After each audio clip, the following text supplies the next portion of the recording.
Nós estamos agora fazendo o estudo do Apocalipse, meditando no Apocalipse. Hoje nós vamos meditar no capítulo 2, nós vamos ler a respeito da igreja de Pérgamo.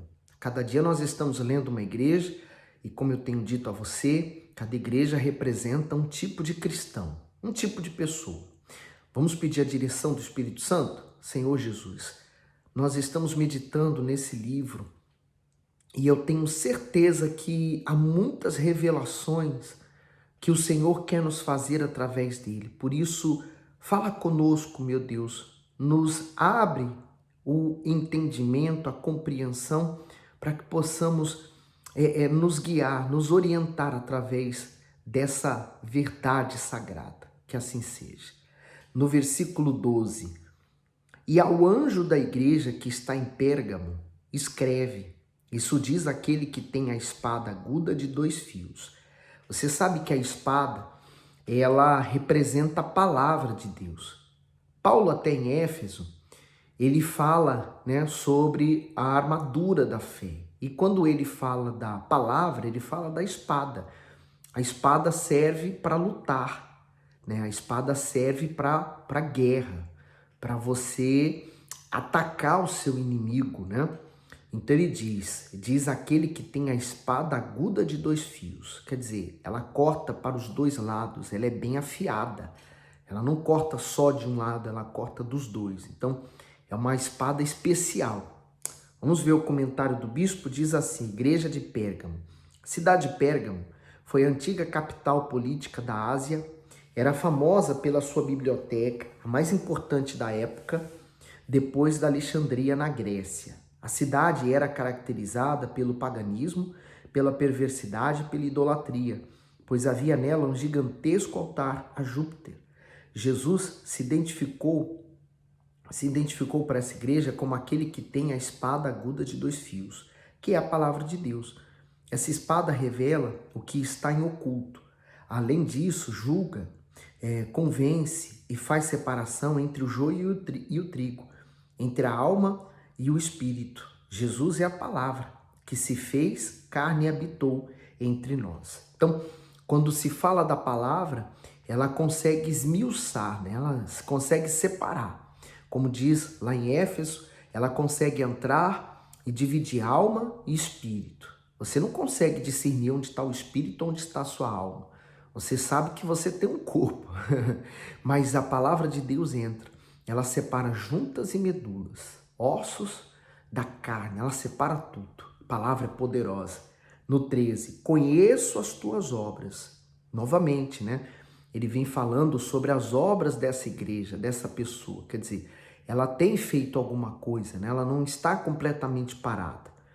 E diz assim, conheço as tuas obras e onde habitas, que é onde está o trono de Satanás. Então, há pessoas que por vezes, ela diz assim, eu não consigo me converter porque na minha casa só eu estou na fé e mais ninguém. E todos que estão à minha volta estão corrompidos, não têm a mesma fé que eu. Isso não importa. Importa que você mantenha a sua fé. Você se concentra. É igual Noé, por exemplo, na época dele, era só ele e a família convertida, o restante da população era totalmente pervertida, cabeça virada. Então, você tem que ter em consciência, em consideração a sua fé e manter ela pura. E aí diz, e retens o meu nome e não negaste a minha fé. Então, quer dizer, ele reteu o nome, quer dizer, guardou a palavra, ele não negou a fé, enquanto muitos estavam negando, ele permaneceu firme. Ainda nos dias de Antipas, minha fiel testemunha, o qual foi morto entre vós, onde Satanás habita. O comentário do bispo diz o seguinte, o trono de Satanás faz referência à atuação do diabo naquela cidade, que era a sede do culto ao imperador romano César Augusto. Todos eram obrigados a oferecer incenso diante da sua estátua e tratá-lo como uma divindade. Aqueles que se recusavam a adorá-lo como se fosse um deus eram sacrificados por ele. Conta-se que Antipas, um dos principais pastores da igreja de Pérgamo, a quem o Senhor Jesus chama de minha fiel testemunha, foi assado vivo dentro de um boi de bronze por ter se recusado a adorar o imperador romano. Era assim que viviam os cristãos daquela cidade, os quais preferiam a morte a negar a sua fé. Bem diferente de muitos cristãos de hoje, que ao passarem por situações bem mais simples, desanimam e deixam de buscar a Deus. Os nascidos do Espírito Santo recebem a revelação da fé que os faz suportar todas as lutas e as aflições que surgem por causa da palavra de Deus. É realmente assim um contraste muito grande com os cristãos daquela época com os de hoje, né? Os cristãos de hoje, basta não haver uma resposta a uma oração, a um voto, a um propósito, para eles abandonarem a fé e seguirem o rumo da vida deles. Naquele tempo, como esse homem de Deus, né, Antipas, que o próprio Deus chamou ele o próprio Senhor Jesus chamou ele de minha fiel testemunha, que ele foi assado em um bronze. É muito doloroso, é muito duro, né? Não somente ele, mas muitos cristãos pagaram com a própria vida por professarem sua fé em Jesus Cristo. Para você ver como é que era difícil naquele tempo, né?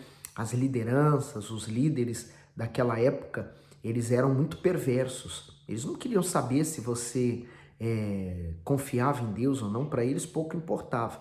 Importava é que você tinha que fazer aquilo que eles estavam mandando. É o poder quando sobe a cabeça de uma pessoa, né? Vamos ver o que está em 1 João 5,4? Porque todo o que é nascido de Deus vence o mundo. E essa é a vitória que vence o mundo, a nossa fé. Então, se você quer vencer nesse mundo, né, as dificuldades, as perseguições, as pessoas que te difamam, aquelas pessoas que querem fazer o mal a você, então você precisa nascer de novo. Só o nascido de Deus consegue permanecer até o fim, que consegue negar os prazeres desse mundo, que consegue andar na mão contrária que esse mundo anda, que não está se importando em agradar as pessoas, mas se importa sim em agradar a Deus. E vamos voltar lá então. Agora o 14. Mas algumas poucas coisas tenho contra ti. Bom, ele ainda tem alguma coisa contra, né? Ainda que sejam poucas, mas tem.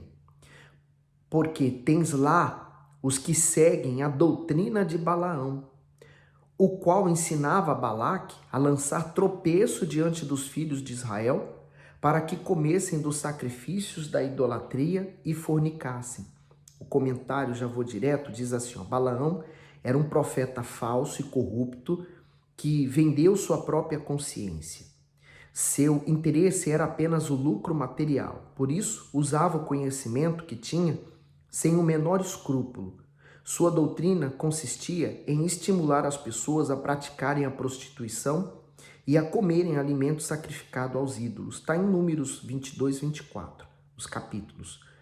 Isso se tornou um grande tropeço para os israelitas, levando milhares à morte. O espírito de Balaão se mantém tão vivo em nossos dias quanto nos dias em que Israel se dirigia à terra prometida. Seus conselhos têm levado muitas pessoas a abandonarem a sã doutrina da palavra de Deus e se entregarem à corrupção espiritual e, consequentemente, à morte eterna. O diabo sempre trabalhou em duas frentes. Do lado de fora, levanta as perseguições e do lado de dentro, usa falsos convertidos para disseminar os ensinamentos demoníacos a fim de levar alguns ao mundanismo, à depravação e à imoralidade. Então, quer dizer, ele atua tanto fora como dentro. E dentro são os mais perigosos, porque eles são ditos evangélicos, ditos convertidos, têm aparência de convertido, mas como o próprio Senhor Jesus falou, são lobos vestidos de ovelha. Vamos ler o que está em 1 João 2,15? Não ameis o mundo, nem o que no mundo há. Se alguém ama o mundo, o amor do Pai não está nele. Então, o amor a esse mundo, né? O apego às coisas desse mundo. Quando diz o mundo, só lembrando você, não é a criação divina, mas é o sistema criado por Satanás, né? A moda, a forma de se comportar, a forma de agir, né? Esse mundo tem os seus padrões e são contrários à palavra de Deus. Porque esse mundo hoje, ele diz o seguinte, que a palavra de Deus, ela está antiquada, ela está desatualizada, ela precisa passar por uma atualização. Isso é na cabeça deles. Por isso que ele diz, não ameis o mundo, nem o que há no mundo. Quer dizer, nada que o mundo tenha para nos oferecer foi bom enquanto nós estivemos lá. Você lembra o vazio, a tristeza, a angústia, as coisas que você carregava? O que você trouxe do mundo? Ódio, mágoa, sentimento de tristeza, de perda, solidão, fracasso. Então, para que voltar para lá? Não, se alguém ama o mundo, o amor do Pai não está nele. Quem tem o amor do Pai tem tudo. Achou o tesouro, o maior tesouro que a pessoa pode ter. Vamos voltar ao Apocalipse. Então, eles ainda tinham, por exemplo, coisas contra ti, porque tens lá os que seguem a doutrina de Balaão. Então, quer dizer, havia pessoas na igreja de Pérgamo que eles seguiam aquela doutrina, né? Tinham aquela forma de agir como Balaão, né? Eles se prostituíam, eles faziam coisas erradas e diziam assim, olha, mas eu não quero desagradar ninguém. Ele está no mundo, por exemplo, trabalha no meio de incrédulos, ele se faz como incrédulo para não desagradar os incrédulos. Tanto é que ele, no meio dos incrédulos, parece igual, se passa igual. Porque se ele agir como um cristão autêntico, ele vai ferir muita gente vai se levantar contra ele. Então, é a pessoa que não quer sofrer perseguições do mundo, é a pessoa que não quer parecer que ela é antiquada. Não, ela quer mostrar que ela é fiel, que ela está certa, que ela está fazendo a coisa correta. Cuidado, foge dessas pessoas. O 15. Assim tens também os que retêm a doutrina dos nicolaítas, o que eu odeio. Essa doutrina dos nicolaítas é aquelas que vai fora do padrão evangélico, do que o Senhor Jesus já havia dito, né? Porque qual é o teor, qual é o resumo do evangelho? É que o Senhor Jesus, a ovelha muda, o Cordeiro Santo, a oferta de Deus, foi dada para nos morrer em nosso lugar e nos perdoar. E através do Senhor Jesus nós alcançamos a salvação. Mas havia muitos que disseminavam a doutrina de que deveria-se ainda cumprir aqueles rituais judaicos antigos, né? O corte do prepúcio, como forma de aliança com Deus, os rituais que eram feitos, guardar aqueles dias, fazer aquelas festas, seguir tais ordens. Então, aquilo criava uma confusão tão grande na cabeça das pessoas que desfocava totalmente de Jesus e ficava aquela confusão generalizada. Então, o evangelho é simples e puro quando nós o obedecemos e o seguimos. Então, é a doutrina dos nicolaítas. O 16, arrepende-te, pois quando não em breve virei a ti e contra eles batalharei com a espada da minha boca. Então, a primeira coisa, arrependimento, né? O se voltar para o que é correto, abandonar o erro, virar as costas, abandonar. Esse é o segredo. O arrependimento é isso. A tristeza que vem de Deus, né? Por isso que o arrependimento é um dom de Deus. Deus dá esse arrependimento mediante a palavra da verdade que me expõe o meu erro. Por isso que a palavra de Deus é comparada à luz, porque se eu estou em trevas fazendo o que é errado, então a palavra de Deus vai me iluminar e eu vou enxergar o meu erro. Então ao arrependimento, ao abandono. Pois quando não, em breve virei a ti. Então quer dizer, Deus vai vir. Então vai haver justiça. E contra eles batalharei com a espada da minha boca. Quer dizer, a palavra de Deus vai fazer com que aquelas pessoas sejam julgadas. Eu estou me lembrando que o próprio Senhor Jesus, ele falou que no último dia, no dia do grande julgamento, a própria palavra de Deus iria julgar a nós. Então, quer dizer, eu sei da verdade, mas continuo praticando a mentira, seguindo a mentira, significa dizer que eu vou ser julgado por essa palavra que eu neguei. E aí o 17, quem tem ouvidos, ouça o que o Espírito diz às igrejas.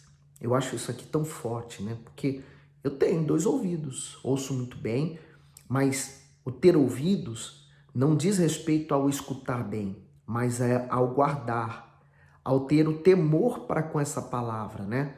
E manter a fé. Então, quem tem ouvidos, ouça. Ao que vencer, darei a comer do maná escondido. e dar-lhe-ei uma pedra branca, e na pedra um novo nome escrito, o qual ninguém conhece senão aquele que o recebe. E aí, o comentário do bispo diz: o maná escondido. O maná está escondido porque é o alimento para quem crê. Isto é, somente aqueles que se rendem aos pés do Salvador, com o coração quebrantado, têm acesso a ele. O maná representa o pão da vida, o Senhor Jesus. Já quando a pedra branca, embora haja muitas interpretações com respeito ao seu significado, cremos que seja uma representação do nosso Salvador, pois ele é a pedra principal e a pedra fundamental. Alguns dizem que nos tribunais antigos, os que eram absolvidos das acusações recebiam uma pedra branca. Ela servia também como uma espécie de bilhete de entrada em eventos importantes. Por esse ponto de vista, Jesus é a pedra branca que nos absolve dos nossos pecados e garante a nossa entrada no céu. Aleluia. Quando o sumo sacerdote entrava na presença de Deus, levava no peito, na altura do coração, 12 pedras, cada uma delas representando o nome dos filhos de Israel. Agora podemos entender melhor a promessa feita pelo Senhor aos vencedores da igreja de Pérgamo sobre o novo nome escrito na pedra branca, que representa uma nova identidade, uma nova vida e um novo começo, mas somente quem a recebe a conhecerá. Por isso que o nascido de Deus, ele recebe essa pedra, um novo nome, uma nova identidade, um novo começo. Às vezes a pessoa ela fez tudo de errado na vida dela e ela diz assim: olha, quem me dera ter uma nova oportunidade, começar tudo de novo. O Senhor Jesus é o início de tudo, ele é o princípio. Então você tem uma nova oportunidade, uma vez que você está ouvindo a palavra de Deus e você pode começar de novo. Ele é muito maravilhoso, né? Então, ao que vencer, darei a comer do maná escondido. Quer dizer, lembra lá quando o povo saiu do Egito, eles então não tinham sustento no meio do deserto. E quem sustentou eles foi o próprio Deus, fazendo todos os dias pela manhã vir o maná. Descia do céu e eles recolhiam para comer. Então, agora ele está prometendo o maná que está escondido para aqueles que são fiéis, para aqueles que estão com Deus. E aí ele diz: dar-lhe-ei uma pedra branca, e a pedra um novo nome escrito, quer dizer, a nova vida, né?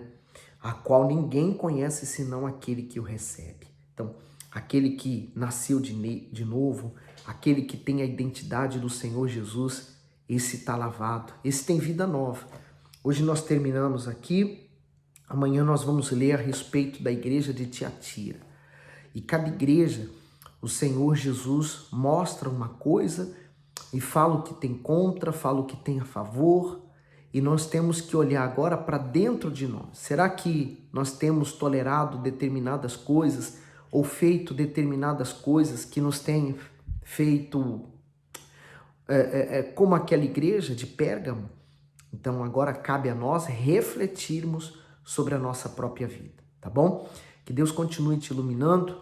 Manda esse vídeo para aqueles seus amigos, para as pessoas.